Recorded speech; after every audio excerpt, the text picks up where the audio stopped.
করতে চাই এবং জনগণ তাকে বিপুল ভোট দিয়ে কেউ কোনো কুসভাবে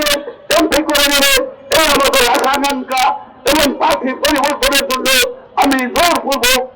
দাবি জানাচ্ছি এবং তারা নরহংকার তারা রহমান এটা মেনে নিলে এটা আমাদের দীর্ঘ আশা। আমরা সন্ত্রাসী চাঁদাবাজি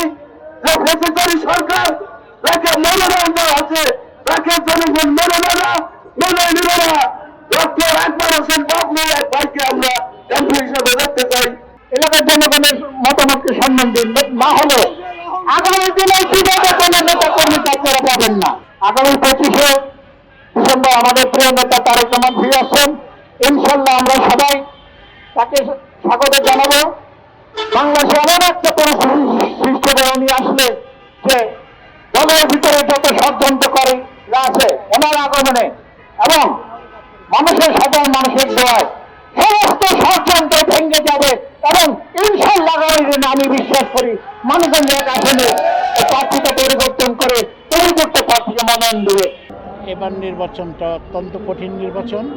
এবং আমাদেরকে অদৃশ্য শক্তির বিরুদ্ধে লড়তে হচ্ছে। তাছাড়া বিএনপির মনোনয়ন উনি বিবিসির সাথে সাক্ষাৎকার সহ বিভিন্ন জায়গায় যখন উনি দলীয় ফোরামে বলেছেন যে আমাদের দলের যাদেরকে মনোনয়ন দেওয়া হবে কী ধরনের ক্রাইটেরিয়া হবে, যেমন সততা, এলাকার গ্রহণযোগ্যতা, নেতাকর্মীদের সাথে সম্পৃক্ততা, তারপর এলাকার সমস্যার সম্পর্কে যিনি অবহিত আছেন সেই সাথে বিগত আন্দোলন সংগ্রামের ভূমিকা যাদের আছেন এবং দলকে যারা ব্যক্তি স্বার্থে ব্যবহার করছে তাদের দায়ভার দল নিতে পারবে না। তাই আমরা অত্যন্ত আশ্চর্যজনকভাবে দেখলাম আমাদের দলের যে চেয়ারপারসন গণতন্ত্রের মাতা যখন চরম অসুস্থ, জীবন মৃত্যু সন্ধিক্ষণে সারা দেশ যখন তার সুস্থতা কামনায় দোয়া মাহফিলে ব্যস্ত, আমিও যখন আমাদের এলাকায় দোয়া মাহফিলে ব্যস্ত ছিলাম, ঠিক সেই সময়তে টিভিতে দেখলাম যে এমন একজন সারা বাংলাদেশে স্থগিত কয়েকটা আসনের মধ্যে আমাদের মানিকগঞ্জ আসনে এমন একজনকে নাম ঘোষণা করা হলো যিনি,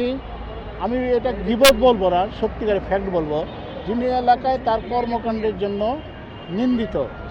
যিনি এলাকায় তার 5ই আগস্ট পরবর্তীতে তার অপরাধ কর্মকাণ্ড, অপরাধ সাম্রাজ্য যাদেরকে নিয়ে চাঁদাবাজি একটা কী বলো মাফিয়া স্টাইল করছেন এবং দলের ভাবমূর্তি অনেকখানি যার কারণে ক্ষুণ্ণ হয়েছে। আমি তো আজকে বললাম, আমি বলবো না যে আমাকে মনোনয়ন দিতে হবে, কিন্তু যাকে দেওয়া হয়েছে তাকে যদি মনোনয়ন দেওয়া হয় তাহলে আমি বলবো এটা আমাদের দলের ভারপ্রাপ্ত চেয়ারম্যান সহ নীতি নির্ধারক যেসব ক্রাইটেরিয়া বলেছে এটা বরখলাপ এবং তার কারণে এই সিটটা হারানোর সমূহ সম্ভাবনা আছে। সুতরাং আমার থেকে যদি যোগ্যতা কাউকে পায় তাহলে দিক, কিন্তু আমি আমার নিজের ব্যাপারে বলতে পারি আমার বাবার পরিচয় আপনারা জানেন উনি কী করেছিলেন। তার বাইরে যে এলাকায় যে 5ই আগস্ট পরবর্তীতে যে ভূমিকা বা বিগত আন্দোলন সংগ্রামের ভূমিকা আপনিও দেখেছেন, মাঠে ছিলাম, সব দিক দিয়ে আমি মনে করি আমি যোগ্য।